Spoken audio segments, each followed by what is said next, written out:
morning. This is TCR, TroyCommunityRadio.com. I'm Clint Myers on 107.1 WTJN. For David the Noyer on TCTV, it's time for the Mayor's Report, and with me is Mayor Michael Beamish.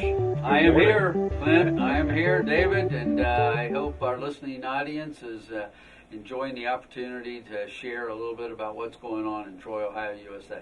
Absolutely. Hey, you had quite an event on Monday lunchtime. Big day on Monday. 13th? That was your 13th State of the City address?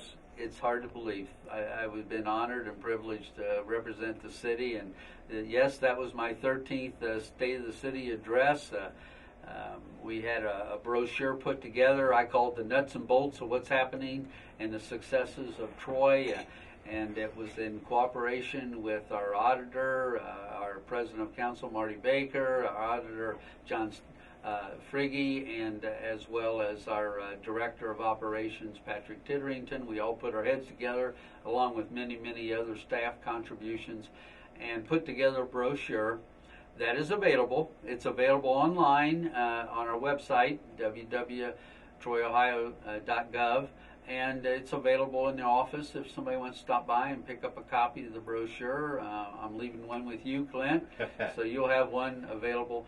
But my message was a little different this year. I wanted to be a little more spontaneous, unscripted, talk from my heart. Okay. A lot of people think I do that all the time, but I wanted to focus on and recognize those people who turned out for the State of the City, to demonstrate to them that we're in this together. In fact, my whole theme this year was we are a community that's moving forward, but we're doing it together. So my message that was informal talk was all about the different kinds of partnerships that are available in this community that make Troy great. I did start with our mission statement, and I'm not going to read the whole mission statement to you, Clint, but what I did ask everybody to do, and I would ask everybody in the listening audience here to listen to some of the key points of our mission statement and then use it as a checklist. Are we doing what we say we want to do in our mission statement? And some of those topics that I share in the mission statement was we want to have a well-balanced community that provides for its residents, number one, our business and industrial community, number two, and for the visitors that join us throughout the different events and activities during the year.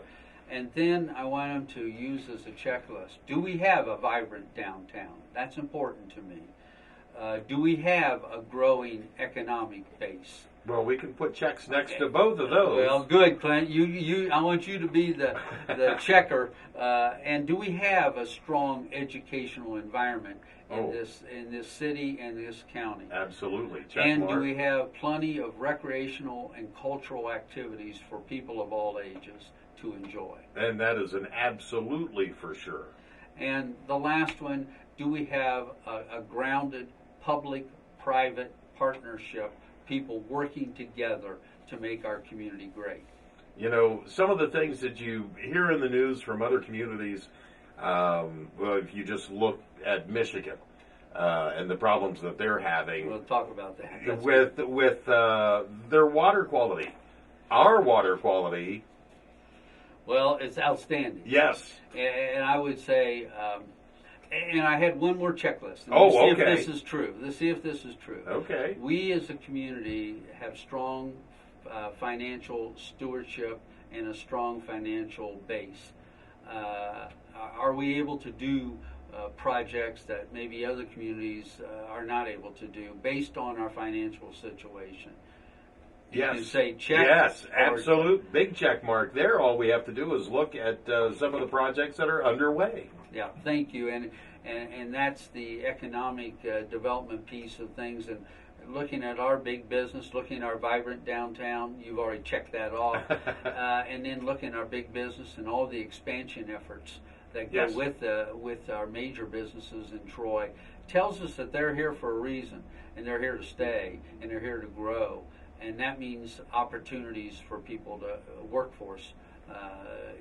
And then our educational institutions are so they have a variety of skill levels You can get Urbana University. You can get starting with our own high schools, our Yes. own Troy school system, Troy Christian school system, our career center, and then we can just branch out Edison State, Urbana, Hobart Institute of Welding Technology. How about that? Right here in our backyard. They're expanding. Miami Jacobs Career Center. You know, we have so many opportunities for people to reskill and retool for the jobs of tomorrow, and then we have the jobs available right here in Miami County in this region. It's a good thing. Now let's go back to water quality. Okay, let's talk about water quality. My goodness, you know, we hear nationally all about problems. Just the horror stories coming in. And I use Michigan as an example, but it isn't just there. Well, we're blessed. We have a water quality that is second to none. It's a high quality water, and it's done through our water treatment plant. If you were to go visit there, you would see how clean that is. And that just gives you the feeling that we stress water quality and top water quality.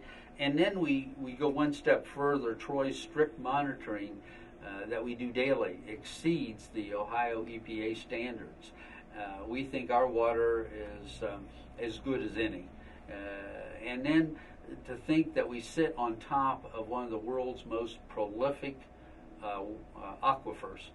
You know, we are blessed, and we have been blessed, and so I want to assure people when they read all the stories that go on that we do a daily monitoring of our water quality, and so people that want to have a nice cold drink of water, they assure them that it's good quality.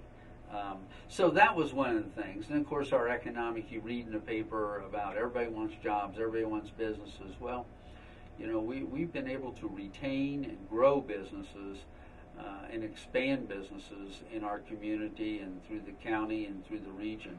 And because of that, we have allowed opportunities for people to come into our community and work and play and live. And then our educational institutions are certainly supporting that with quality people and working with the business community to provide a strong economic base. You know, some of these new businesses, companies that are in town, like Crown. Crown is one of the newer additions that we've had here in the last couple of years. And it doesn't take much to see that we're growing when you're out on the west end of town on 41 now. Well, I think you were the word blessed, and I've used the word blessed, and we have had some really good opportunities. But it doesn't come from one person.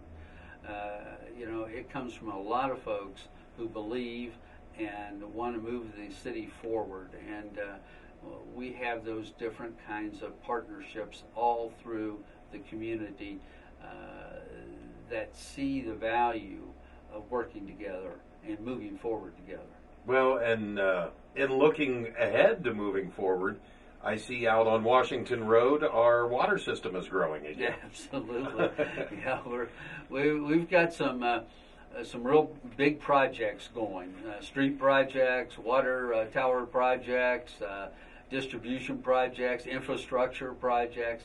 But again, at least we have the vision to realize we can't stay stagnant. We have to move forward, and we have to continue to look at ways to improving our community for the quality of life that our citizens deserve and expect. Right, and those projects don't happen if you're not in financially sound. Absolutely. And we have financial institutions. We have a high bond rating. We get low interest rates off of the bonds. We're able to use that to our advantage for projects. We have revenue stream that has increased, so we have some reserves, cash. But saying that, I also want to caution everybody, you know, the state has taken away a lot of our funds that we are used to having. So we have to look within. We have to continue to have a strong job base, people living in our community, good jobs to help us pay, and grow businesses, and that helps our revenue stream, which allows us, it just recycles itself, allows us to continue to move forward. So it's a concern because we have to keep thinking conservative on one end, moving forward on the other end, and continuing to watch how the revenue stream is coming in to the city. All right. Now, you also had council. It was a long day. It was a long day. It was a long day. But council did meet on that Monday night, again on March 21st. And they had a couple of resolutions, and then they had 5 ordinances that they acted on. It moved pretty smoothly. We didn't have a full complement of our council there, but we did have 7 members, and a couple of emergency items took all 7 members to move it forward, because to have an emergency piece of legislation, you need to have a supermajority, and that's 7 members of council. So we did have 2, which is part of the State of the City as well. We accepted the recommendations of the Tax Incentive Review Board for the annual renewal of the enterprise zone agreements that we have that I listed in our brochure, okay, so people can refer to those. But they all exceeded their job and expansion commitments. They're all very successful. They're all, even though it was emergency legislation, because we have to file that by the end of March, and this was the last meeting. So it passed 7-0. It's a good thing. It's helping the businesses. It helps our community. The other part of the resolution was to accept the recommendation of our Tax Incentive Review Council for the TIF on Town Park Drive. There's still room to improve it, but it's still bringing in revenue to us, positive revenue. It is still an effective way of marketing. And council also sees that, and they supported it unanimously. The ordinances were a lot of rezonings. One is the Hobart Institute of Welding Technology. They're already trying to move forward with their expansion efforts to produce a better facility for their educational welding purposes, and that did pass 7-0, rezoning to an M2 light industrial area, which allows them to expand and also have parking available on campus. The other one, the Hewell's Camp Farm, which will now be tying into Duke Park. We had to do some rezoning there. Part of that rezoning does have a section on the floodplain, but the Miami County Park District will be using that as part of their along the river. So it really doesn't play into what we want to do, which is go to R4, which allows us to think of the recreational park that could be there, and also possibilities down the line if we have extra room and space. Maybe we might have a housing development there down the road. So that passed 7-0. We did also have the 2 small parcels next to Treasure Island Park. They were donated to us. They had county zoning. We just want to move them into city zoning, which we did. It'll be green space for the most part, and have an environmental aesthetic look. It's adjacent north of the Treasure Island Marina and the Treasure Island Park area. That passed 7-0. The fence provisions of the zoning code, we wanted to try to clarify that, bring it into harmony as an accessory structure. Its provisions that kind of tie everything together. That did pass 6-1. It wasn't unanimous, but we had some discussion on fences and what that all means, and just comes into compliance with all the zoning requirements. The last one was the CIC, Community Investment Corporation. Hardly ever used now, but we've used it in the past, and we want to use it again for the Marina building. It allows us a lot of flexibility. You have a corporation of 13 members throughout the city. At least 6 of those members are members from the city, council, staff, myself, and they will then oversee the leasing of the marina building. It allows us a lot more flexibility. It allows us to look for the kind of fit. The exact right fit that you need to go inside the and it's legal. Marina for the town. Yeah, and it's part of the Ohio Revised Code. We just haven't used it that much. We used it a lot early on when we had Panasonic and Friendlies and some of those other bigger corporations. But things have changed. But we're thinking that this might be a better fit for us to get the right person, business, into the marina building, and it expedites things a little bit. So council supported that 7-0, and now it goes back to the CIC Corporation, and then they will meet and decide if they want to accept, which being a part of that, I think they see the value of doing that, but it takes both council's approval as well as the CIC Corporation to say let's go with it. Now, will it be, is the marina set up for like one business, restaurant, or is it? It could be multiple use. Okay. When we started to go into that marina building and we started to think, well, we've used it as a restaurant, but we only used a small portion, about a third of it, that whole building. And when we started opening up that building, we saw great possibilities. A fireplace room where the fireplace is actually there. A restaurant type establishment would be a good fit. The possibility of a canoe, kayak. Yeah, I remember as rentals. a kid that there used to be boat rental Retail. down there, Mm-hmm. the kayaking and canoes out on the river. And I got a chance to peek at Treasure Island the other day, and I'm so excited. I can't wait to see it with the grass growing. It aesthetically, it's beautiful. It's a work in progress, but we're hoping to have dedication in June. We have a lot of activities planned, not taking away, and I know a lot of people are worried that, it's going to take away from our downtown. In fact, part of our Connected Community Committee has said we need to package the downtown with our river, with our recreational corridor, and really bring it together. And so we are having activities downtown. We are going to have a great new activities from the Treasure Island Park area, and then connected with the Great Miami River. It should be an exciting summer and fall season for us, and I'm looking forward to it as you are as well. I'm liking all the paved walkways that are down on Treasure Island. When everything gets done, it'll have a nice green space, but it'll Yes. have a nice walking trails, Easy to get around, handicap accessible.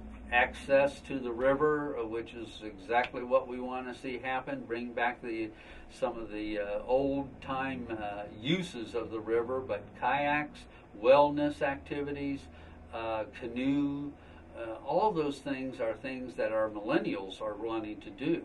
And so that's one of the target audiences we're trying to reach, is to bring the millennials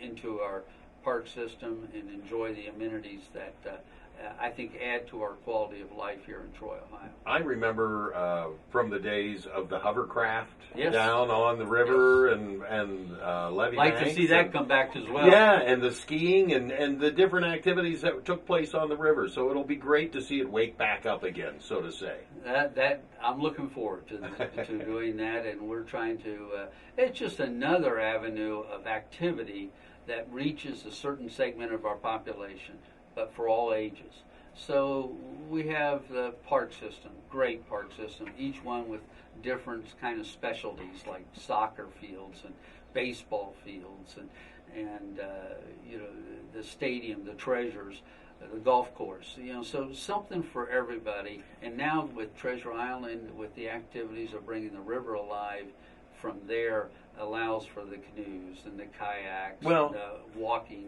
Bringing it back to life, and when you're saying Treasure Island and the canoes, people will come from outside of the town, and those are canoe rentals and restaurants. And there are places where people will be spending money and bringing more folks into town. Well, and the activities and events bring economic impact. Exactly. It comes into our hotels, our restaurants, our downtown. Yes. You know, we all continue to move forward and keep that vibrancy going in Troy, Ohio.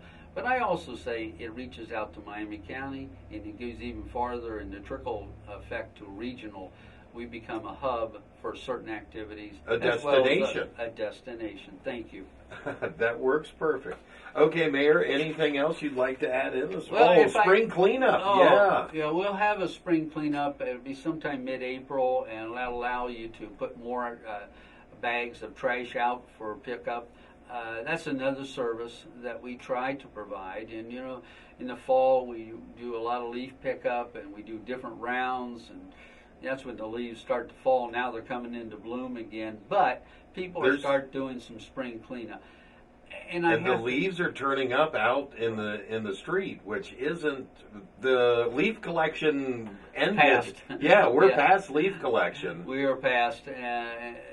But I do want to just ask everybody, you know, part of the civic pride being citywide is all of us understanding that we're all in this together, and how we can help each other out. There are so many things going on. The dye mill facility is open. Yes. It opened March 14th, earlier than normal, and that is to allow our citizens to take things out there free of charge, as long as you got your City of Troy card to identify yourself. It's a free place in the dye mill facility. That's one thing. We still have our trash pickup, large trash pickup. With all the wind that we've had, we still ask you to bundle up those sticks. Right. Just bundle them up in little small sections.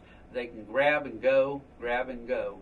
And grab and go, that counts for you being able to grab it and carry it out to the street, and then the street department being able to grab it and put it on the truck. Absolutely. Bundled in 3-foot sections seem a reasonable length of the sticks and twigs. Just bundle them up with some twine.